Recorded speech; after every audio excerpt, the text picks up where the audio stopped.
This episode is brought to you by Peacock. The new Peacock original documentary, Matthew Perry, A Hollywood Tragedy, dives deep into the beloved actor's rise to fame and his tragic death. 5 people, including Perry's personal assistant, 2 medical doctors, and an alleged Hollywood drug dealer known as the Ketamine Queen, were charged with conspiracy to illegally provide Perry with the ketamine. Explore the details of the case in this heartbreaking special, streaming now only on Peacock.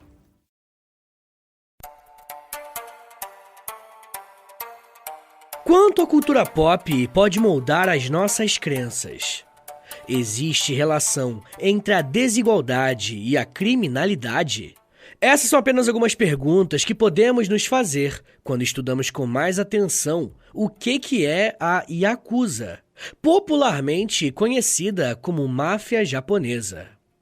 Geralmente essa é uma temática que chama muito a nossa atenção, e não é à toa que essa organização já deu as caras em vários filmes, séries e até em muitos jogos de videogame. E hoje vamos falar sobre o que de fato se sabe sobre a história desse grupo.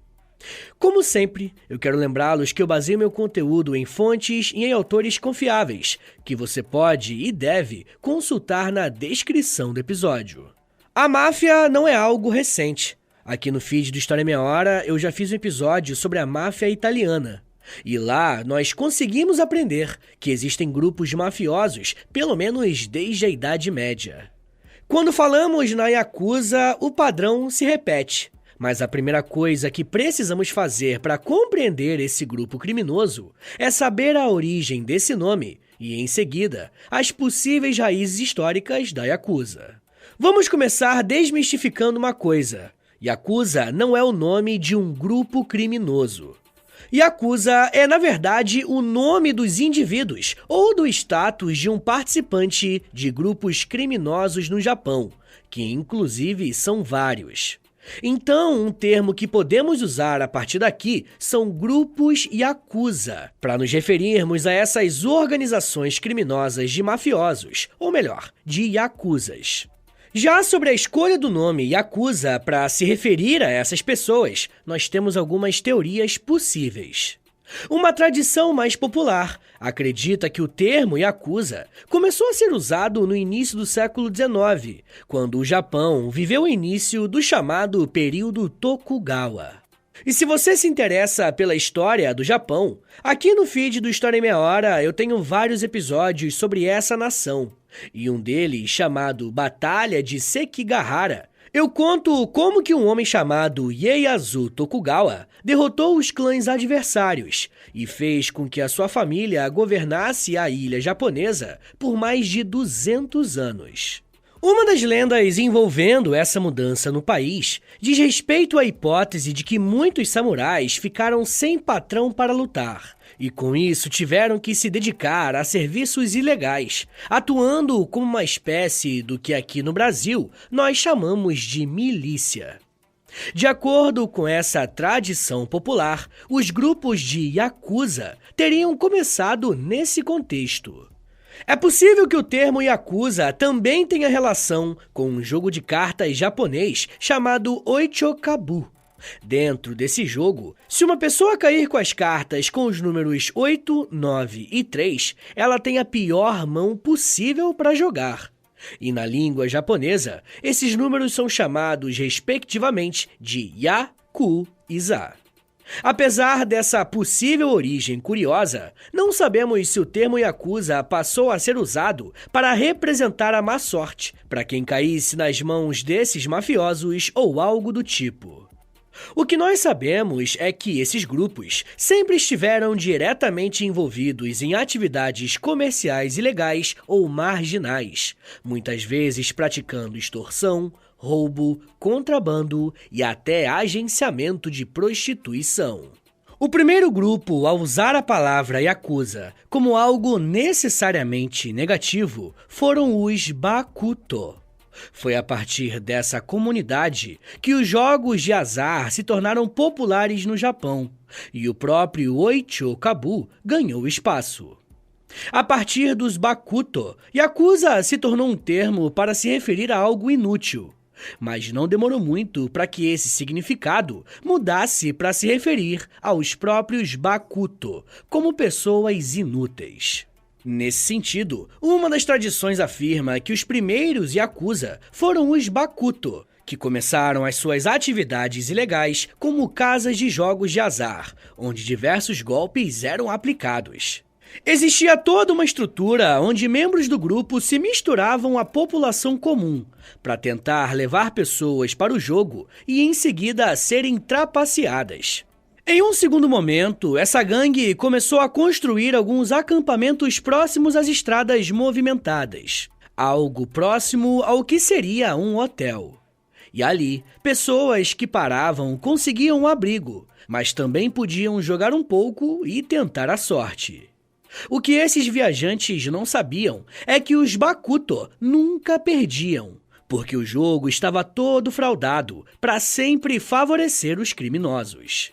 Os Bakuto eram territorialistas, ou seja, lutavam contra qualquer outro grupo que tentassem tomar a sua área, e de acordo com a professora de história Eiko Maruko Winiauer, eles acabaram gostando até demais da parte da violência de proteção do território. O grupo Yakuza Bakuto se tornou tão especialista no uso da violência para atingir os seus objetivos, que os seus membros foram recrutados para lutar na Guerra Civil Boshin, de 1868 até 1869, porque eles eram melhores em lutar do que os samurais, que inclusive estavam em baixa nessa época. Mais tarde, em 1880, os Bakuto se tornaram participantes e até líderes na fase mais violenta do movimento pela liberdade e direitos do povo, entrando assim no campo político. Na segunda metade do século XIX, o Japão passou por uma série de transformações, sendo que a principal delas foi o que chamamos de Revolução Meiji, colocando o país na rota das modernizações. Inclusive, tem um episódio aqui no feed sobre a Revolução Meiji, depois você ouve lá. Uma das consequências foi que a política se tornou um espaço possível para alcançar algumas coisas, e por isso grupos Yakuza se envolveram em debates públicos. Em algumas dessas manifestações populares, as coisas saíam de controle, e a violência foi usada, como no caso do Exército dos Pobres, fundado em 1884 e que tinha como objetivo atacar prédios do governo, pois os manifestantes acreditavam que a forma que a economia era gerida resultava em desigualdades. O presidente e fundador desse grupo se chamava Tashiro Eisuke e também era membro dos Bakuto. Esse grupo Yakuza ganhou projeção nacional e com isso algumas regras precisaram ser estipuladas para os seus membros, como o sigilo, obediência a uma hierarquia rígida e ao sistema Oyabun Kobun, nome que faz referência ao modelo patriarcal em que um membro do grupo Yakuza era considerado um filho e por isso também era um discípulo.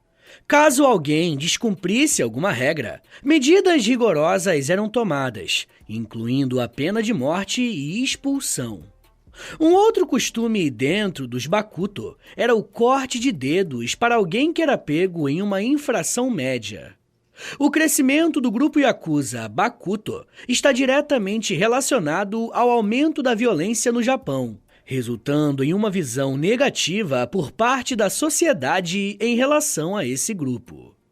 Porém, os grupos Yakuza no Japão são tão diversos que boa parte deles consegue atuar na legalidade, sem precisar se esconder. Um outro ramo da sociedade japonesa que acabou se conectando com a ilegalidade foi a classe dos vendedores ambulantes, os chamados tekiya. Os tekiya eram originalmente grupos de comerciantes de medicamentos, que mais tarde se diversificaram, começando a vender outros produtos e se envolvendo em atividades criminosas. Assim como os Bakuto, os tekiya eram conhecidos por serem golpistas, mas de outro tipo. Como eles eram vendedores, era comum que eles vendessem produtos defeituosos que pareciam bons até serem submetidos a uma inspeção mais rigorosa, deixando a fraude evidente. Assim como os Bakuto, os Tekiya também usavam um regime de hierarquia para se organizarem internamente.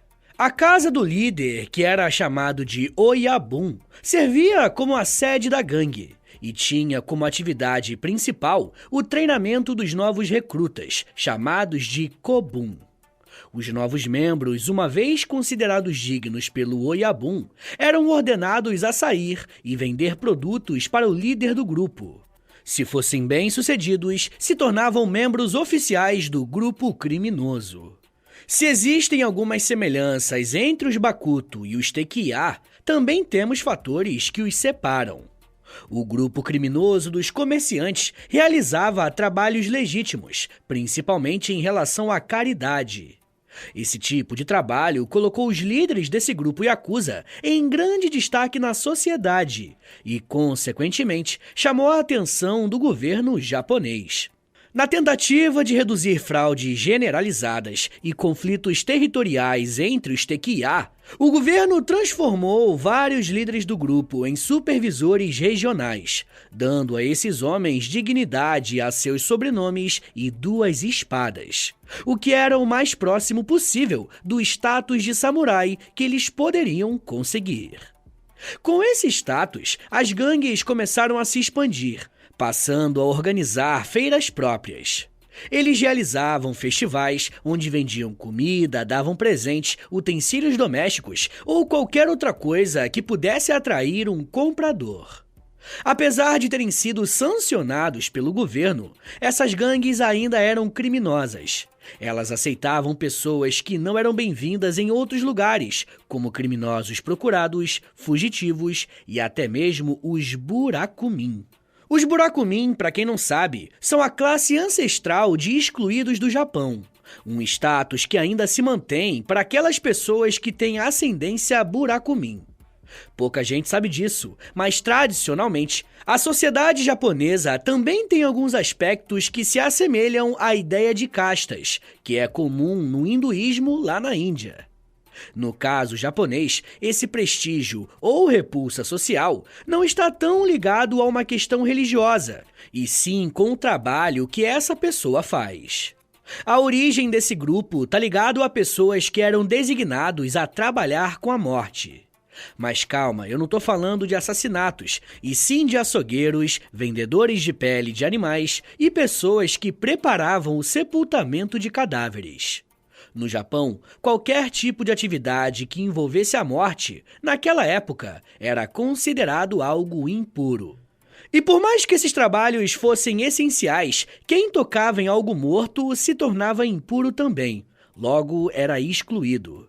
E é daí a origem dos Burakumin. A partir do século XVII, os Burakumins viviam em aldeias separadas das demais por conta da discriminação que sofriam. Além disso, eles eram marcados com identificações especiais, como colares amarelos, que deveriam usar em todos os lugares que fossem, e o casamento com membros de outras classes era proibido.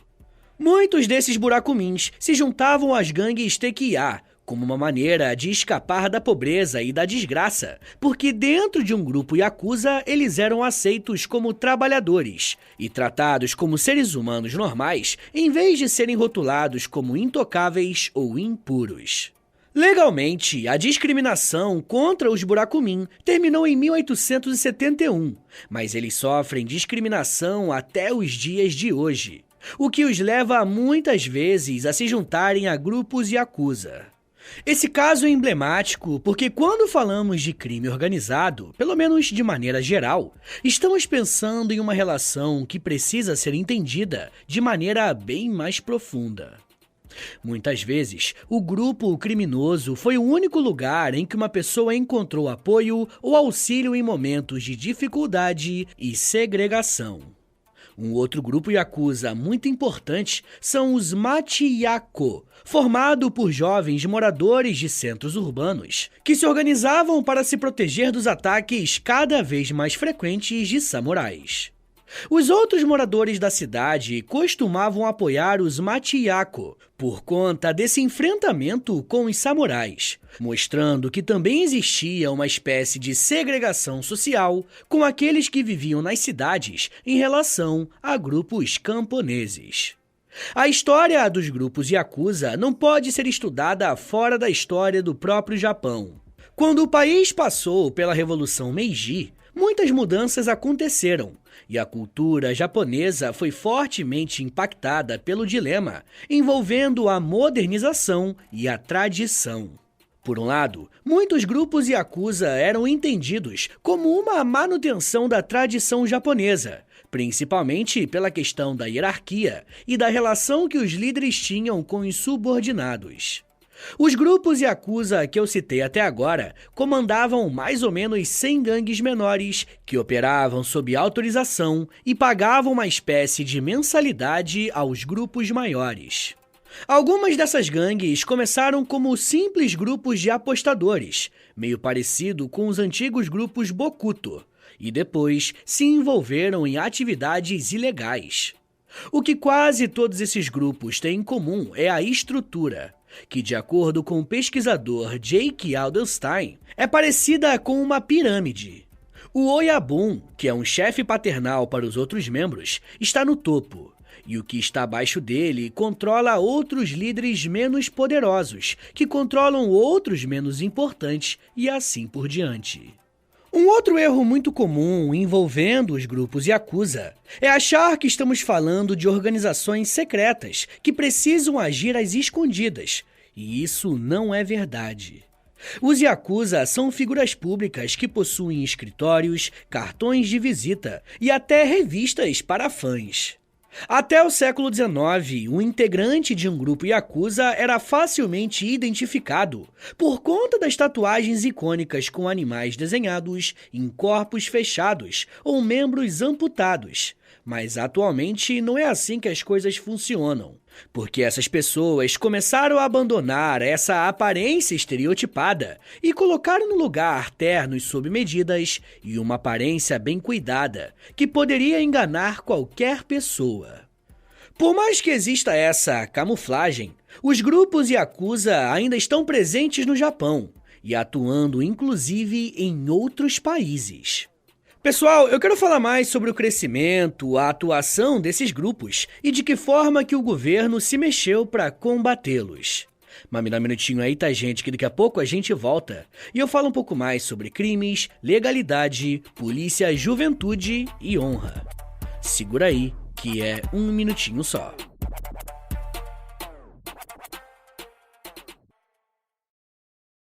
Ryan Reynolds here from Mint Mobile with a message for everyone paying big wireless way too much. Please, for the love of everything good in this world, stop. With Mint, you can get premium wireless for just $15 a month. Of course, if you enjoy overpaying, no judgments, but that's weird. Okay, one judgment. Anyway, give it a try at mintmobile.com/switch. Upfront payment of $45 for 3-month plan, equivalent to $15 per month required. Intro rate first 3 months only, then full price plan options available. Taxes and fees extra. See full terms at mintmobile.com.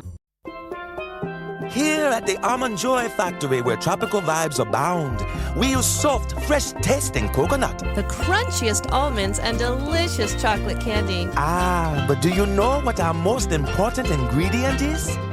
Sometimes you feel like a nut. Sometimes you don't. Almond Joy's got nuts and something even way better than that. Yes, Almond Joy is made with almonds and joy. Pessoal, eu queria pedir um favor que vai ajudar muito o meu trabalho e não vai custar nada pra vocês. O História em Meia Hora é um podcast exclusivo Spotify. E para essa parceria continuar sendo frutífera, os números são importantes. Por isso eu queria te pedir para clicar em 3 coisinhas aí no seu Spotify.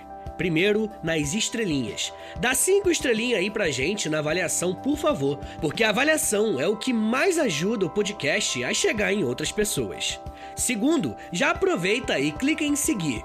E se você quiser receber no seu celular um aviso de quando tem episódio novo, clica também no sininho. Mas claro, só se você quiser. Obrigado de coração pela ajuda e continue com o episódio.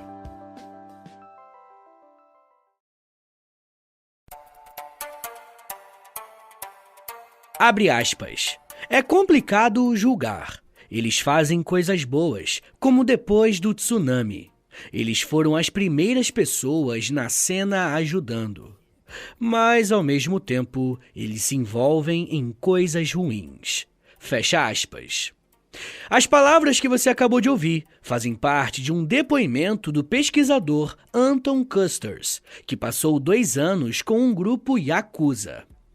Essa fala é importante porque coloca a gente diante de uma realidade. Por mais que estejamos falando de grupos criminosos, não é sempre que a sociedade, de maneira geral, encara isso como algo negativo. O crescimento dos grupos Yakuza foi muito grande, inclusive durante o século XX. Porém, a crise financeira da Bolsa de Valores de Nova York em 1929 também abalou a economia japonesa, como nós vimos em outros episódios, e a atuação dos grupos criminosos foi prejudicada. Nos anos de 1930, o Japão viu o crescimento de um governo autoritário que reprimiu a atuação dos grupos Yakuza. As coisas só mudaram de patamar com a Segunda Guerra Mundial. Muitas vezes em que uma sociedade entra em algum tipo de crise ou dificuldade, é possível perceber o crescimento de grupos criminosos, e novas oportunidades de mercado se abriram para a Yakuza durante a guerra. Seja contrabandeando produtos, seja extorquindo estabelecimentos e membros de governos locais. Quando o Japão se rendeu e foi ocupado pelos Estados Unidos, um oficial militar de alta patente estadunidense alertou a imprensa sobre uma extensa rede de gangues criminosas em todo o país. Ele achava que os grupos Yakuza seriam um problema para a implementação de um governo aliado aos interesses dos Estados Unidos. Apesar dessa preocupação inicial, eles acabaram descobrindo que rolava uma certa colaboração entre alguns funcionários da ocupação e das gangues Yakuza. Enquanto a seção governamental denunciava as gangues, outras forças contribuíam para a manutenção do mercado clandestino e do desarmamento policial, facilitando as atividades das gangues. Enquanto isso, a campanha contra esses grupos perdeu a intensidade e foi abandonada em 1948. Durante a ocupação no Japão pós-guerra, surgiu um novo tipo de grupo Yakuza, chamado Gurentai, mais implacável do que as gangues tradicionais. A ocupação dos Estados Unidos na ilha acabou deixando um vácuo de poder dos próprios japoneses, levando ao crescimento de novos grupos. O Gurentai, composto por homens que lutaram na guerra ou foram repatriados, aproveitou a moral destruída após a derrota militar para agir por meio de ameaças, extorsão e muita violência. Esse grupo, em específico, estava metido em um esquema de corrupção na construção civil. Eles faziam uma ponte entre autoridades dos Estados Unidos e as figuras influentes japonesas, e com isso eles recebiam vários contratos de construção. O maior grupo Yakuza desse período, sem dúvidas, foi a Yamaguchi-gumi, que tinha na figura de Kazuo Taoka um nome de liderança na segunda metade do século XX. Esse grupo começou a atuar nos sindicatos de portos espalhados pelo litoral do Japão e, logo em seguida, também passou a praticar atividades ilegais envolvendo as cargas que chegavam e saíam do país. Por ser um grupo muito importante, era comum que rivais quisessem derrubar os líderes da Yamaguchi-gumi. Em 1978, Taoka enfrentou uma tentativa de assassinato que acabou desencadeando uma guerra entre gangues.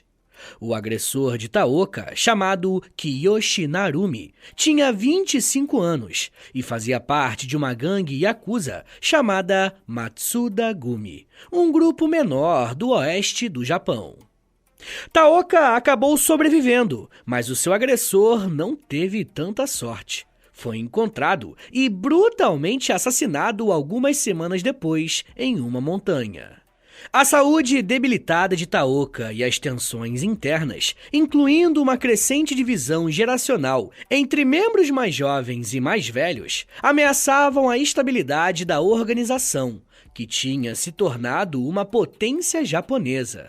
As lutas de gangues nas ruas e a desconsideração pelas tradições yakuza levaram a uma repressão policial e à prisão de muitos membros da Yamaguchi-gumi. Taoka, buscando conter toda essa confusão, declarou uma trégua com os inimigos. Depois da saúde de Taoka piorar muito, ele acabou morrendo em 1981.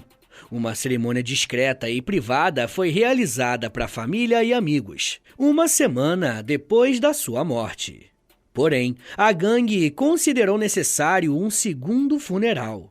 Apesar dos repetidos avisos da polícia para não realizar o evento, após 3 meses de preparação, os líderes da gangue organizaram um funeral nos moldes budistas e seguindo a tradição yakuza.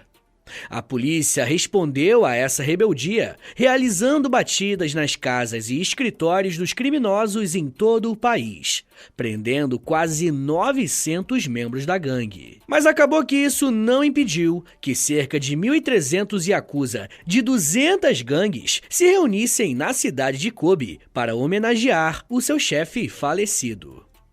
Antes de morrer, Taoka teria escolhido seu número 2, o Yamaken, como seu sucessor. Só que pouco depois de assumir o cargo, Yamaken foi jogado na prisão e não sairia até o final de 1982. Curiosamente, quem acabou assumindo o papel principal dessa gangue, pelo menos temporariamente, foi a viúva de Taoka, Fumiko Taoka, de 62 anos. E o que surpreende nem é a sua idade, mas o fato de ser uma mulher ocupando um papel de liderança em um universo extremamente machista. Em uma terra onde as mulheres ocupam poucos cargos de destaque, a nomeação de Fumiko era algo muito relevante. Um outro importante acontecimento na história dos grupos yakuza foi a crise econômica que abalou o Japão nas décadas de 1980 e 1990. Durante os anos 80, o Japão experimentou um rápido crescimento econômico, impulsionado principalmente pelo setor imobiliário e pelo mercado de ações. As empresas japonesas estavam lucrando muito e o valor das ações e das propriedades disparou. Pessoas e empresas começaram a comprar e vender propriedades com a expectativa de que os seus valores continuassem a subir. O mercado de ações também estava inflacionado. Investidores, incluindo grandes corporações e bancos, estavam comprando ações a preços absurdos. Os bancos japoneses estavam oferecendo empréstimos facilitados, contribuindo para a especulação e para o aumento do endividamento. E claro, várias gangues yakuza estavam envolvidas em todos esses setores mencionados. O setor bancário japonês sofreu muito durante o colapso da bolha econômica nos anos 90. Instituições de todos os tipos, desde grandes bancos internacionais até cooperativas de crédito, foram atingidas por empréstimos ruins e escândalos. Os problemas começaram a surgir em 1991, quando o Fujibank admitiu que 3 de suas agências em Tóquio emitiram certificados de depósito falsificados, no valor de $2 bilhões, usados como garantias para empréstimos e alguns ligados à Yakuza. A situação se agravou com a dificuldade de cobrar os empréstimos após a chegada da crise. Empresários do crime organizado deixaram claro que os riscos para os credores inadimplentes eram altos e houve uma onda de violência tanto contra pessoas que ficavam devendo, quanto contra executivos das empresas de crédito e banqueiros, como foi o caso do vice-presidente do Hanwha Bank, Tomizaburo Koyama, morto em 1993. O cenário geral revelou não apenas os problemas econômicos, mas também a influência corrupta da Yakuza no setor financeiro e a sua disposição para usar a violência para proteger os seus interesses durante a crise da bolha no Japão. Como os grupos Yakuza tinham abertura em diversos setores econômicos do Japão, os principais funcionários da Agência Nacional de Polícia, a ANPA, concluíram que era necessário tomar medidas mais severas contra o crime organizado. Por quase 3 séculos, existia uma espécie de acordo não escrito das autoridades com os grupos Yakuza. Os grupos podiam cometer os seus delitos, desde que o público geral não fosse profundamente afetado. Porém, ficou claro que esse acordo estava rompido, à medida que as gangues cresciam em poder político e econômico. Para tentar dar um jeito, a polícia criou uma nova lei, a Lei de Medidas contra o Crime Organizado. Ela tentava regular e controlar uma série de práticas dos Yakuza, especialmente o que envolvia extorsão. Na prática, a lei não surtiu tanto efeito. Muitas das medidas para lidar com o crime eram limitadas e chegavam até ser ilegais, como, por exemplo, o bloqueio de bens e contas bancárias, sem precisar de uma decisão judicial. Os grupos Yakuza organizaram protestos públicos e moveram processos judiciais. Chefes do crime testemunharam em audiências sobre a lei, alegando que o estatuto era discriminatório e interferia em seus direitos civis. Beleza, mas e os grupos Yakuza atuais? Como que eles estão? De acordo com as palavras de um chefão Yakuza, o Kakuji Inagawa, que faleceu em 2007, os Yakuza estão perdendo o rumo e estão cada vez mais parecidos com o crime organizado de países ocidentais. Obviamente, isso não foi dito de uma maneira positiva. Segundo ele, abre aspas, a máfia matará por lucro e os Yakuza devem respeitar a moral e regulamentos e obedecê-los. Mas a tradição está desaparecendo. Seria fácil se pudéssemos voltar às páginas do tempo. E é por causa da lacuna geracional que eu me preocupo. Fecha aspas.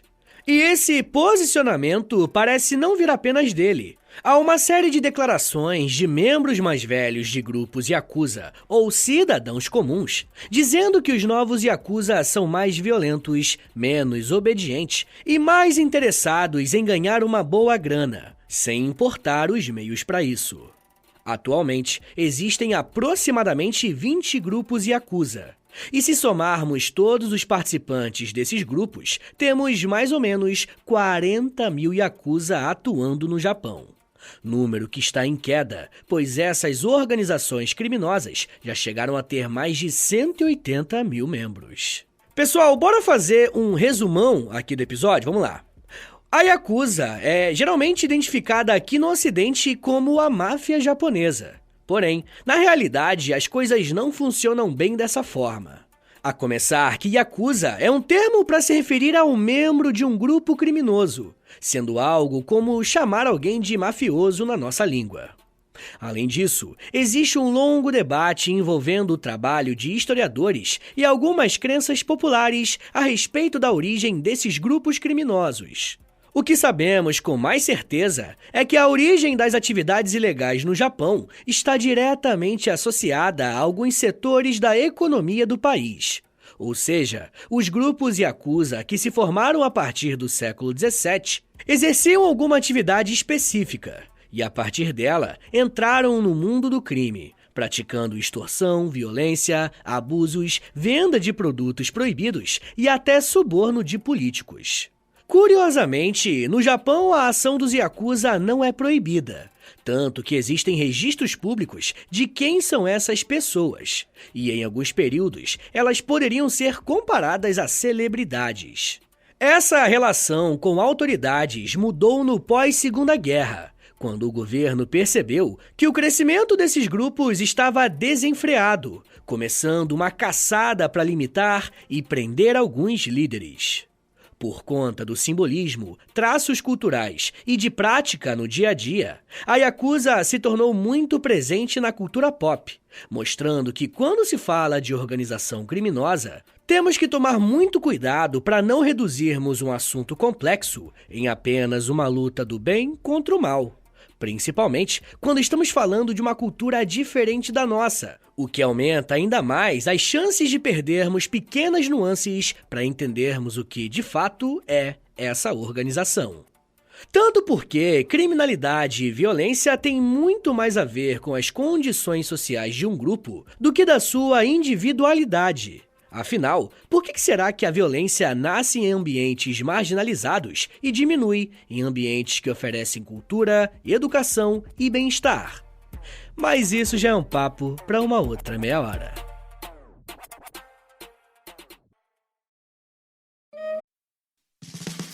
This episode is brought to you by Hyundai. Whether you're running errands with the kids or heading on a weekend escape, the new 2025 Hyundai Tucson Hybrid is packed with class-leading advanced safety features like blind spot view monitor, forward collision avoidance assist, and wireless phone charging, so you can stay focused on what really matters. Learn more about the new Tucson Hybrid at HyundaiUSA.com. This episode is brought to you by Coffee Mate.